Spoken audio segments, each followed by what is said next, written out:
13장.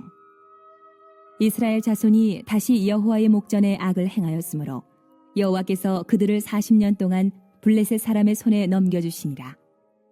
소라 땅의 단 지파의 가족 중에 마누아라 이름하는 자가 있더라. 그의 아내가 임신하지 못하므로 출산하지 못하더니 여호와의 사자가 그 여인에게 나타나서 그에게 이르시되, 보라, 내가 본래 임신하지 못함으로 출산하지 못하였으나 이제 임신하여 아들을 낳으리니 그러므로 너는 삼가 포도주와 독주를 마시지 말며 어떤 부정한 것도 먹지 말지니라. 보라, 내가 임신하여 아들을 낳으리니 그의 머리 위에 삭도를 대지 말라. 이 아이는 태에서 나옴으로부터 하나님께 바쳐진 나실인이 됨이라. 그가 블레셋 사람의 손에서 이스라엘을 구원하기 시작하리라 하시니 이에 그 여인이 가서 그의 남편에게 말하여 이르되, 하나님의 사람이 내게 오셨는데 그의 모습이 하나님의 사자의 용모 같아서 심히 두려움으로 어디서부터 왔는지를 내가 묻지 못하였고 그도 자기 이름을 내게 이르지 아니하였으며 그가 내게 이르기를, 보라, 내가 임신하여 아들을 낳으리니 이제 포도주와 독주를 마시지 말며 어떤 부정한 것도 먹지 말라. 이 아이는 태에서부터 그가 죽는 날까지 하나님께 바쳐진 나실인이 됨이라 하더이다 하니라.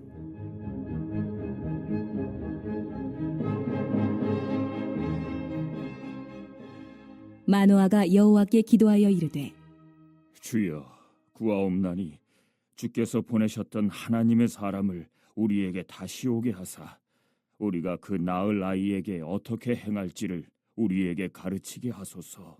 하니 하나님이 마노아의 목소리를 들으시니라. 여인이 밭에 앉았을 때에 하나님의 사자가 다시 그에게 임하였으나 그의 남편 마노아는 함께 있지 아니한지라. 여인이 급히 달려가서 그의 남편에게 알리어 이르되, 보소서, 전일에 내게 오셨던 그 사람이 내게 나타났나이다 하매 마노아가 일어나 아내를 따라가서 그 사람에게 이르러 그에게 묻되, 당신이 이 여인에게 말씀하신 그 사람이니까? 하니 이르되, 내가 그로다 하니라.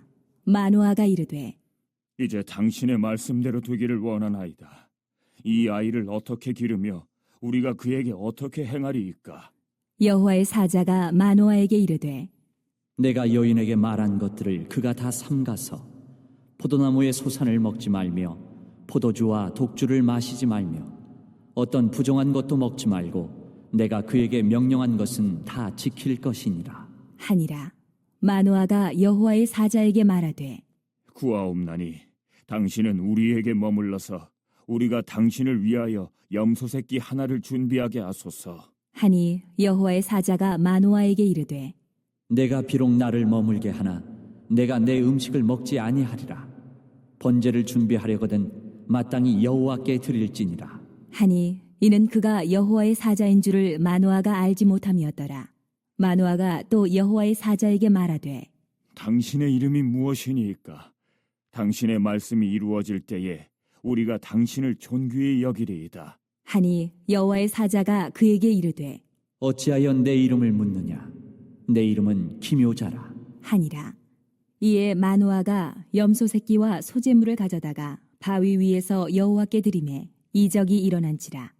마노아와 그의 아내가 본즉 불꽃이 제단에서부터 하늘로 올라가는 동시에 여호와의 사자가 제단 불꽃에 휩싸여 올라간지라. 마노아와 그의 아내가 그것을 보고 그들의 얼굴을 땅에 대고 엎드리니라.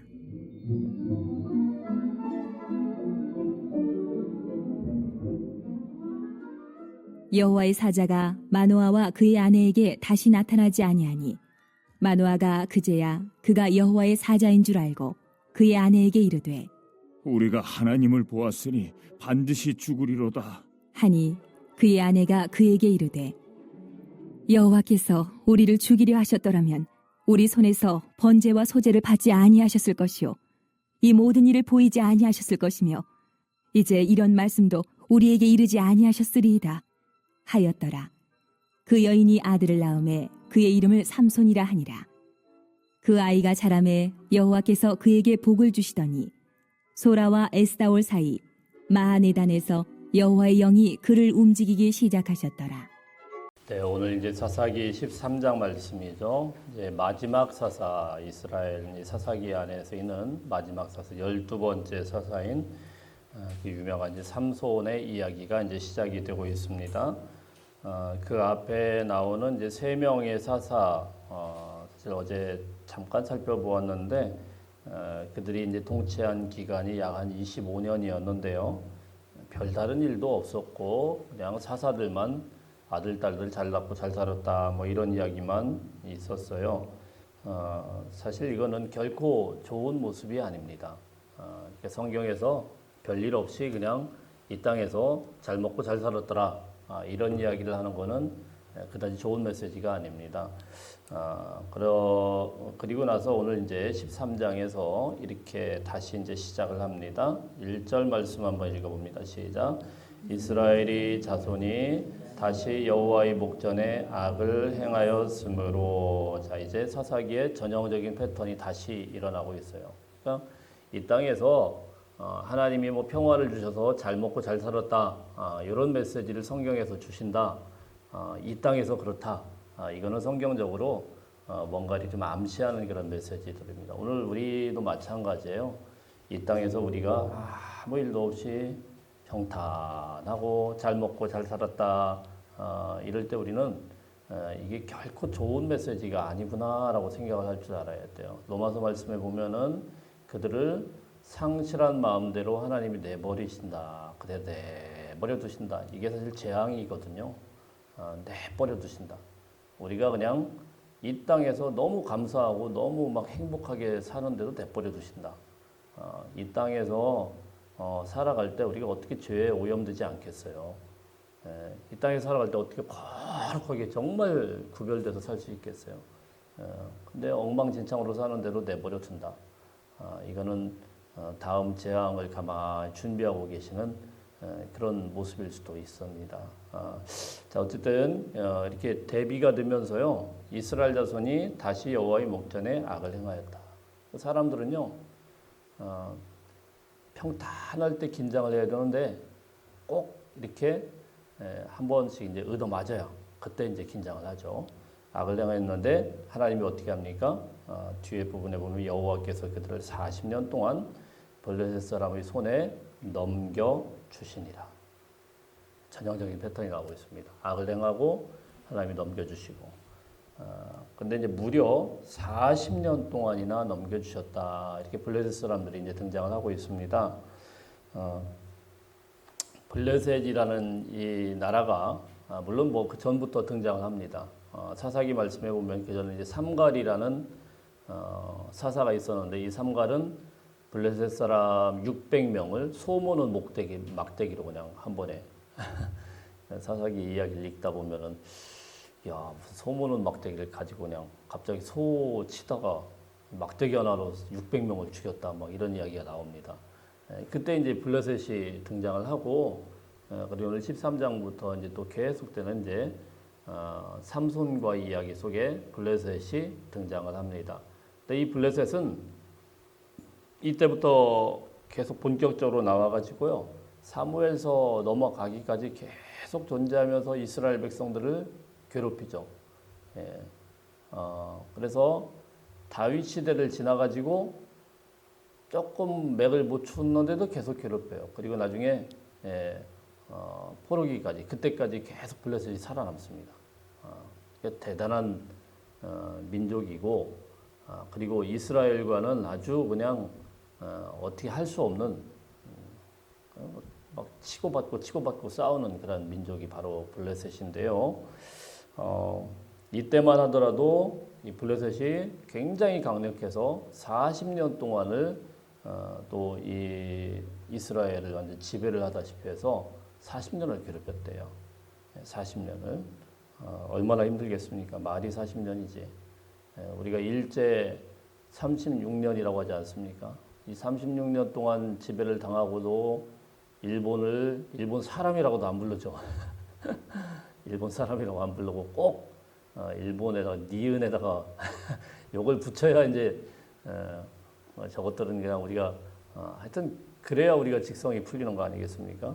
근데 40년을 이 블레셋 사람한테 지배를 받았으니 얼마나 힘들었겠습니까? 근데 여기 보면은 참 그동안의 사사기의 패턴과는 좀 다르게 이렇게 고통을 당하는데 이스라엘 백성들은 뭘 하나님 구원해 주세요. 우리 죽겠습니다. 이렇게 부르짖지를 않아요. 예, 전혀 부르짖지를 않습니다.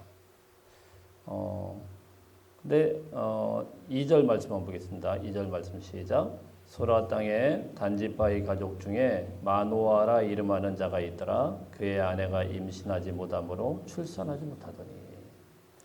뭐 이렇게 부르짖지 않는 그런 패턴은 사실 앞에하고 좀 많이 달라요. 그러니까 이 사사기가 뒤쪽으로 가면서 아마 이스라엘 백성들이 부르짖을 수 있는 그런 영적인 분위기도 아니었고 완전히 바닥을 치고 있구나라는 것을 우리가 알 수가 있어요.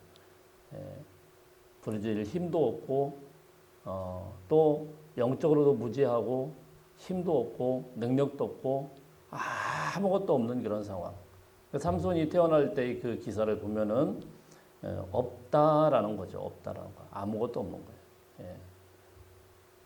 부르짖는 사람도 없고 선지자도 없고 그리고 그 가운데서 소라 땅에 단지파다 이렇게 이야기를 합니다. 단지파의 가족 중에 마노아라 이름 많은 자가 있더라. 그의 아내가 임신하지 못한다. 임신도 못하는 없고 없는 자 이런 곳을 하나님이 주목을 하고 있습니다. 여기 부르짖지도 않았는데 하나님께서 특별한 그런 작업을 이스라엘 안에 시작을 하는 겁니다. 100% 하나님의 은혜로 시작되는 그런 일인데요. 그게 무엇이냐면 먼저 소라 땅 단지파를 주목을 하고 있어요. 이 단지파는 이스라엘의 12지파들 중에 참 힘이 없는 그런 지파입니다. 그러니까 약해 빠져가지고 사실은 단지파가 지금 살고 있는 그곳이 아니고 다른 땅을 하나님이 주셨어요. 근데 겁나가지고 그걸 피해가지고 도망가가지고 북쪽에 있는 라기스라는 그 쪽을 기반으로 해서 이스라엘의 최북단 그쪽을 이제 점령을 했던 지파가 바로 단지파입니다. 그러니까 우리가 그래서 보면은 성경을 읽다 보면은요 이런 표현들이 있어요. 항상 이제 단에서부터 브엘세바까지 이게 무슨 말씀이냐면은 단지파는 이스라엘의 맨 북쪽에 있고 그리고 브엘세바는 유다 맨 남쪽에 있습니다. 그러니까 북에서부터 남쪽에까지 이런 표현입니다. 그러니까 이스라엘 안에서는 가장 좀 제외되는 그런 지파예요. 단지파에서 뭐 누가 나왔다라 이건 삼손만 유일하지 사실 단에서부터 인물이 나온다거나 이렇지 않습니다.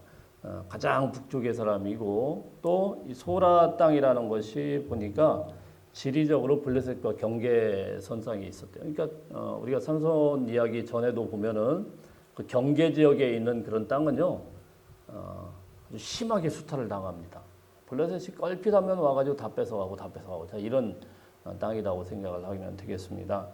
또 아무것도 없는 그런 지파이죠. 그리고 평범한 가정입니다. 그냥 그 지파 중에 한 가족이 있습니다. 무슨 뭐 대단한 가족도 아니고 뭐 족장도 아니고 그 가족 중에 마노아라 이름하는 사람이 있었다. 아버지도 뭐 별 볼 일 없고 지파도 별 볼 일 없고 그리고 이 소라 땅이라는 곳, 자 이곳에 아이도 낳지 못하는 힘없는 그런 어머니, 아이를 낳으려고는 노력을 했겠죠. 나이가 좀 드시면서 아이도 낳지 못한 그런 어머니. 자, 이런 이제 초라한 가정에서부터 시작을 하고 있는 그런 메시지예요. 삼손의 이야기는 보면은 지금 이제 아주 이스라엘이 암울한 상황, 여호와 앞에 악을 지어가지고 이제는 완전히 그 이스라엘은요 이게 하나님의 나라인지 뭔지 이렇게 힘도 하나도 없어요. 게다가 블레셋이 쳐들어와가지고 40년 동안 수탈을 하는 바람에 나라도 힘이 하나도 없어요. 그리고 아버지도 별 볼 일 없어요. 어머니도 아이도 낳지 못해요. 아무것도 없는 그런 상황인데 여기서 이제 하나님의 은혜가 임하게 된다 이렇게 말씀을 합니다. 근데 여러분 복음의 이야기를 보면은 항상 이렇게 아무것도 없는 데에서부터 하나님의 스토리가 시작이 되더라는 것입니다. 여러분 믿으십니까? 약하고 힘없고 모자라고 부서지고 자 여기서부터 복음의 메시지가 시작이 돼요. 우리 예수님 보세요. 예수님은 어떻습니까? 예수님도 마찬가지 아닙니까? 예수님도 아무것도 없는 그런 가정에 태어나게 되시죠. 나사렛이라는 그 당시에 아무도 주목하지 않는 그런 산동네 같은 데예요. 달동네 같은 산동네가. 지금은 뭐 나사렛이 완전 성지가 돼서 가면은 멋있지만 이 당시에는 뭐 인구가 한 1000여 명 정도 사는 아주 작은 동네였습니다. 자 이곳에 뭐 가난한 어머니 아버지 밑에서 그 당시에는 뭐 또 이 어머니 아버지가 정식으로 결혼한 상태도 아니었기 때문에 호적을 하러 베들레헴이라는 곳에 갔는데 방이 없죠. 그래서 없어서 어쩔 수 없이 짐승의 이 마굿간 말구유에서 태어난 거 아니겠습니까? 예. 그러니까 오늘 삼손의 이야기와 어떻게 보면 예수님의 이야기가 조금 닮은 게 있어요. 그렇죠? 예. 수태고지라고 하지 않습니까? 그 어머니의 뱃속에서부터 말씀하시는 그 모습. 아무것도 없는 그런 모습. 이게 어떻게 보면은요, 앞에 12장 맨 뒤에 나오는 비라돈 사람 힐렐의 아들 압돈 이렇게 되어 있는데 이 사람과 이 사사와 완전히 비교가 되고 있어요. 여기는 풍부하죠. 아주 많은 게 있죠. 아들 40명과 손자 30명, 70명이 뭘 타고요? 나귀를 타고. 예. 그냥 스포츠카 한 대씩 다 몰고 폼 잡고 그냥 신난 거예요. 그냥 이 사사가 호요시가면서. 자 이런 사사. 그런데 하나님의 임재가 없어요. 하나님의 구원이 없어요. 삼손 이야기는 뭡니까? 아무것도 없어요. 예. 초라한 가정이고 그리고 아버지도 별 볼 일 없고 어머니는 그냥 임신도 못하는 그런 어머니고 그 중에서 이 소라 땅이라는 이곳 단지파라는 곳 그런데 하나님의 구원이 임하게 된다는 사실입니다. 사랑하는 성도 여러분, 그러니까 우리가 아무것도 없을 때부터 하나님께서 구원하신다라는 것을 믿으시길 바랍니다. 그래서 아무것도 없는 가운데 하나님의 은혜를 구하는 거예요. 우리가 없으면은 그건 어떻게 보면 기회입니다. 정말 아무것도 없다 그럴 때는 기회인 걸 믿으시고 부지런히 구할 수 있는 하나님의 백성들 되시길 바랍니다. 이게 쭉 어떻게 보면 반복되는 패턴인데요. 2절부터 7절까지 쭉 내용인데 3절부터 한번 쭉 읽어보겠습니다. 3절부터 7절까지 한번 쭉 읽어보겠습니다. 시작. 여호와의 사자가 그 여인에게 나타나서 그에게 이르시되 보라 내가 본래 임신하지 못함으로 출산하지 못하였으나 이제 임신하여 아들을 낳으리니 그러므로 너는 삼가 포도주와 독주를 마시지 말며 어떤 부정한 것도 먹지 말지니라. 보라 내가 임신하여 아들을 낳으리니 그의 머리 위에 삭도를 대지 말라. 이 아이는 태에서 나옴으로부터 하나님께 바쳐진 나실인이 됩니다. 그가 블레셋 사람의 손에서 이스라엘을 구원하기 시작하니라 하시니 이에 그 여인이 가서 그의 남편에게 말하여 이르되 하나님의 사람이 내게 오셨는데 그의 모습이 하나님의 사자의 용모 같아서 심히 두려움으로 어디서부터 왔는지를 내가 묻지 못하였고 그도 자기 이름을 내게 이르지 아니하였으며 그가 내게 이르기를 보라 내가 임신하여 아들을 낳으리니 이제 포도주와 독주를 마시지 말며 어떤 부정한 것도 먹지 말라. 이 아이는 태에서부터 그가 죽는 날까지 하나님께 바쳐질 나실인이 됨이라 하더이다 하니라. 아멘. 자, 하나님의 말씀은 먼저 삼손의 어머니에게 임하죠. 이제 수태고지라고 하지 않습니까? 그래서 어머니에게 네가 이제 아이를 갖게 될 것이다. 근데 이 아이는 나실인으로 구별해야 됩니다. 어머니의 태 속에서부터 나실인으로 구별이 됐어요. 그래서 이 아이를 임신했을 때 이 어머니도 금지 조항이 있습니다. 그게 무엇입니까? 4절에 보면은 포도주와 독주를 마시지 말고 어떤 부정한 것도 먹어서는 안 된다. 삼손이란 이 아이는 어머니의 뱃속에서부터 아주 특별하게 하나님께서 택하시고 구별한 것을 알 수가 있죠. 그리고 5절 말씀에 보면은 아이를 낳게 될 텐데 머리에 삭도를 대지 말아라. 4절에 먹지 말지니라라는 말하라라는 그런 말과 5절에 대지 말라라는 이 말은 단어는 같은데요. 사실은 히브리어 보면 시제가 달라요. 그러니까 앞에 말은 그냥 이렇게 딱 한시적인 겁니다. 그러니까 먹지 마라. 그러니까 아이가 임신하는 동안에 먹지 마라. 근데 아이는 낳자마자 어떻게 됩니까? 머리에 삭도를 대지 말아라. 이거는 뭐예요? 절대 대면 안 된다. 언제까지인지 몰라요. 계속. 자, 이런 이야기죠. 그러니까 이 아이를 위해서만 특별하게 하나님께서 말씀을 하신 겁니다. 그 아이가 영향을 태에서 시작될 때부터 영향을 받아서도 안 되고 나아서도 절대로 이 나실인으로 구별되어서 끝까지 살아남도록 하나님께서 말씀을 하신 거죠. 자, 이랬을 때 5절에 보면 어떻게 됩니까? 그가 블레셋 사람의 손에서 이스라엘을 구원하기 시작하리라 하시니. 이 삼손의 스토리는 사사기의 다른 것과 좀 다르게 철저하게 하나님의 은혜예요. 앞에 이야기는 뭡니까? 고통 가운데 부르짖고 막 하나님 죽겠어요. 그럼 그때 이제 사사를 보내주십니다. 근데 여기는 부르짖지도 못해요. 하나님 앞에 나가지도 못해요. 40년 동안 수탈만 당했습니다. 아무것도 못해요. 그때 하나님의 은혜가 특별하게 이렇게 임하게 된 겁니다. 이게 사실 은혜의 스토리예요. 은혜로부터 출발을 한 겁니다. 오늘 우리도 마찬가지 아닙니까? 하나님의 은혜로 예수 그리스도를 이 땅에 우리 보내주신 거 아니겠습니까? 철저히 이 모든 것은요, 하나님의 계획하심이고 하나님의 뜻이었고 하나님의 섭리입니다. 우리가 하나님 앞에 감히 나가서 부르짖을 힘도 없었고 그 앞에서 뭘 내세울 수 있는 것도 아무것도 없었지만 하나님의 이 구원의 이 계획이 우리 인류를 위한 예수 그리스도를 이전부터 예언하신 대로 보내어 주셨듯이 삼손도 이스라엘을 구원하기 위하여서 이런 특별한 계획과 특별한 하나님의 섭리가 있었다는 이게 삼손의 이야기는 어찌 보면 예수님의 그 이야기와 닮았고 예수님의 이야기를 먼저 예표하고 있다라고 이렇게 볼 수가 있는 것입니다. 자, 어쨌든 이런 패턴으로 되어 있는데요. 8절에 보면은 마노아가 다시 한번 기도를 합니다. 아버지죠. 아버지가 이 이야기를 듣고 나서 기도를 합니다. 8절 말씀만 한번 읽어보겠습니다. 8절 시작.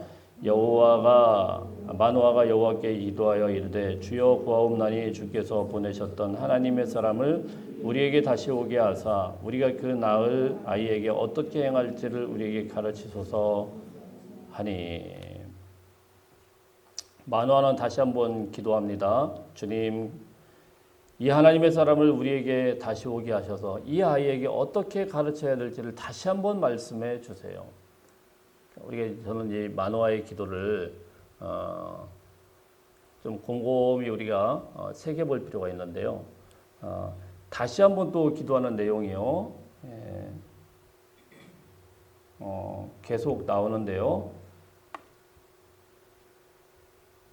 15절에 보면은요. 마노아가 여호와의 사자에게 말하되 구하옵나니 또 이렇게 또 구하면서 기도를 합니다. 그러니까 마노아는요. 이 사람이 굉장히 완벽한 사람 같아요. 조금이라도 뭔가 좀 미심쩍은 게 있으면은 구합니다. 기도합니다. 하나님 알려주세요. 가르쳐주세요. 자, 이랬더니 하나님이 어떻게 합니까? 9절에 보면은 마노아의 목소리를 들으시니라. 할렐루야. 이 아침에 우리가 한 가지 기억해야 될 사실은 무엇입니까? 하나님께서 말씀하셨다고 하더라도 하나님 앞에 구해야 될 줄로 믿습니다. 부지런히 구할 때 조금이라도 미심쩍은 게 있으면은 하나님 가르쳐 주세요. 말씀하세요. 하나님, 제가 주의 일을 행하기를 원하는데 어떻게 행해야 됩니까? 구체적으로 구하고 기도하는 하나님의 백성들 다 되시기를 바랍니다. 자, 그랬더니요. 여호와의 사자가 다시 한번 말씀하는데 똑같은 패턴입니다. 똑같이 엄마에게 이야기했듯이 그 아버지에게 다시 이야기하는데 구했더니 잠시 거기 없어요. 그랬더니 또 이제 나타나셔서 하나하나 설명을 해주십니다. 우리 13절, 14절 한번 읽어봅니다. 13절 14절 시작. 여호와의 사자가 마노아에게 이르되 내가 여인에게 말한 것들을 그가 다 삼가서 포도나무의 소산을 먹지 말며 포도주와 독주를 마시지 말며 어떤 부정한 것도 먹지 말고 내가 그에게 명령한 것은 다 지킬 것이니라 하니라. 아멘. 참 어떻게 보면은 하나님은요 참 귀찮을 수 있죠. 우리는 야, 네 아내에게 다 얘기했는데 이놈아 뭘 또 물어? 이런 걸 안 한단 말이에요. 물으면 묻는 대로, 기도하면 기도하는 대로, 이해 못하면 이해 못한 대로 하나님 앞에 기도하면은 하나님께서 뭐 귀찮다고 안 하시고 주의 백성들이 몇 번, 100번, 1000번 묻더라도 말씀해 주시는 하나님이신 걸 믿으시길 바랍니다. 예. 우리가 좀 잘 이해를 못하면은요, 그냥 하나님 앞에 엎드려야 돼요. 주님, 이게 뭡니까? 이해가 안 됩니다. 자, 이러면은요, 귀찮다고 여기질 않아요. 그래서 말씀을 하십니다. 근데 이러고 또 만화가 끝나질 않아요. 여호와의 사자가 나타나가지고 막 말씀을 하는데 그 앞에 또 묻습니다. 또 물어요. 계속. 나중에는 이게 지금 그래도 사실 만화는 좀 뭐 이해를 못해요. 이게 지금 패턴이 좀 그런 것 같아요. 자, 그랬더니 17절에 보니까 마노아가 여호와의 사자한테 당신 이름이 뭡니까? 이렇게 물었습니다. 왜냐하면 사실 여기까지도 하나님의 사자인 걸 몰랐어요. 모르니까 이게 누구지? 이게 왜 자꾸 와가지고 이런 이야기를 하지? 뭐 미심쩍었던 것 같아요. 계속 말씀하고 들려주시고 역사를 하는데도 당신 이름이 뭡니까? 그래도 하나님이 또 말씀합니다. 18절에 보면은 내 이름은 기묘자다. 자, 이 말씀까지 들었으면 이거 하나님의 역사인가 이래는 좋은데 그래도 잘 몰라요. 굉장히 좀 하나님이 계속 말씀하시는데도 마치 우리가 하나님 앞에 나갈 때 하나님의 뜻을 분명히 말씀하셨는데 한 번에 이해가 되면 얼마나 좋습니까? 안 될 때가 많죠. 안 될 때 많죠. 거듭 하나님 앞에 나가면 하나님께서 계속 우리를 이해하실 때까지 말씀하시는 하나님인 걸 믿으시길 바랍니다.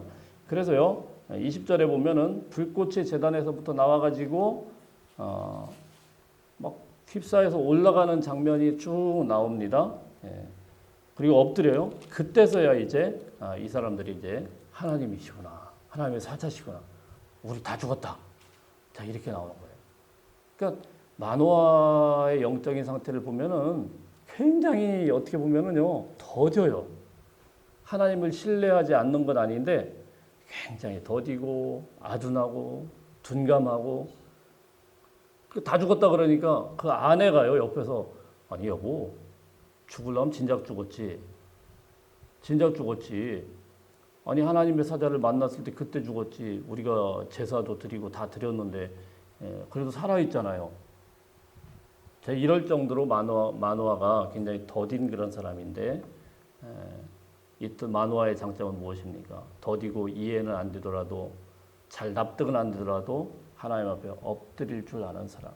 사랑하는 성도 여러분, 우리가 하나님의 말씀이나 하나님의 은혜의 그런 메시지가 거듭 우리에게 주어졌어도요, 그게 이해력이 좀 딸리고 여러 가지 상황들이 좀 잘 받아들여지지 않는다고 하더라도요, 뭔가 아둔해가지고 좀 깨우치지 않는다고 하더라도요, 마노아처럼 거듭 엎드리기만 하면 우리 주님께서 2번이든 3번이든 100번이든 계속 말씀하여 주셔서 이해될 때까지 말씀하시는 그런 하나님을 믿으시길 바랍니다.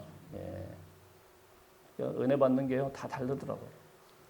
어떤 사람들은 막 보면 막 금방 은혜를 받는데 어떤 사람은 이렇게 마노아처럼 더뎌요.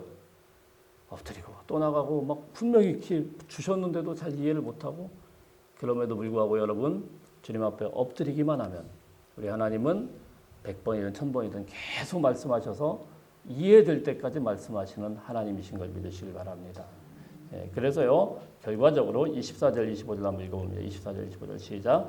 그 여인이 아들을 낳음에 그의 이름을 삼손이라 하니라. 그 아이가 자라매 여호와께서 그에게 복을 주시더니 소라와 에스다올 사이 마하네단에서 여호와의 영이 그를 움직이기 시작하였더라. 아무것도 없는 데서 시작했지만 이제 삼손을 통하여서 하나님의 구원이 여호와의 영이 드디어 움직이고 이스라엘을 구원해내시는 놀라운 역사가 있게 되었다. 이렇게 끝이 나고 있습니다. 이 말씀 기억하시면서 오늘 우리가 하나님 앞에 부르짖기를 바랍니다.